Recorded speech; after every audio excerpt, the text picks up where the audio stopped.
एक नगर में एक पंडित जी रहते थे। पंडित जी का स्वभाव बहुत ही सरल था और उनको किसी भी चीज का लालच नहीं था। आज पंडित जी सुबह बच्चों को पढ़ाने जा रहे थे तो उनकी पत्नी बोली, शाम के खाने के लिए बस एक मुट्ठी चावल है और कुछ नहीं। पंडित जी बिना कुछ बोले ही निकल दिए और शाम को जब घर वापस आए तो उनकी पत्नी ने उनको खाना खाने को दिया। इस पर पंडित जी ने बोला, ये साग तो बहुत ही अच्छा है, तुमने कहाँ से लाया है ये?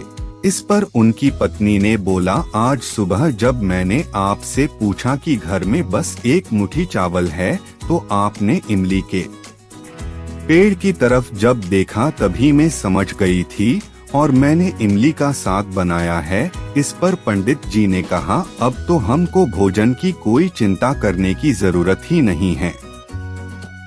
पंडित जी जिस नगर में रहते थे, जब उस नगर के राजा को पंडित जी की गरीबी का पता चला तो राजा ने पंडित जी को अपने महल के पास आकर रहने का प्रस्ताव दिया, लेकिन पंडित जी ने मना कर दिया। इस पर राजा को बहुत अजीब सा लगा और वह खुद पंडित जी की छोटी सी कुटिया में मिलने के लिए पहुंच गया। राजा जब पंडित जी की कुटिया में पहुंचा तो थोड़ी देर बात करने के बाद पूछा, पंडित जी आपको कोई तकलीफ तो नहीं है न यहाँ? इस पर पंडित जी ने बोला, यह बात तो आप हमारी पत्नी से पूछ लीजिए। फिर यही बात राजा ने उनकी पत्नी से पूछा तो पंडित जी की पत्नी ने बोला, नहीं, अभी तो मेरे कपड़े फाटे भी नहीं है और मटका भी नहीं टूटा है और इमली का पेड़ भी है, इसलिए हम लोगों को अभी कोई भी परेशानी नहीं है।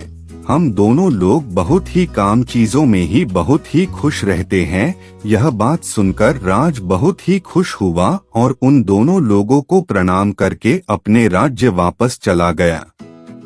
दोस्तों, इस कहानी से हम लोगों को यही सीख मिलती है कि अपने जीवन में खुश रहना सीखो। जरूरी नहीं है कि आपके पास राजमहल हो तभी आप खुश रह सकते हैं। आपका अगर कोई सवाल है तो जरूर कमेंट्स में हमें बताइए। अगर वीडियो अच्छा लगा तो लाइक और सब्सक्राइब जरूर कीजिएगा।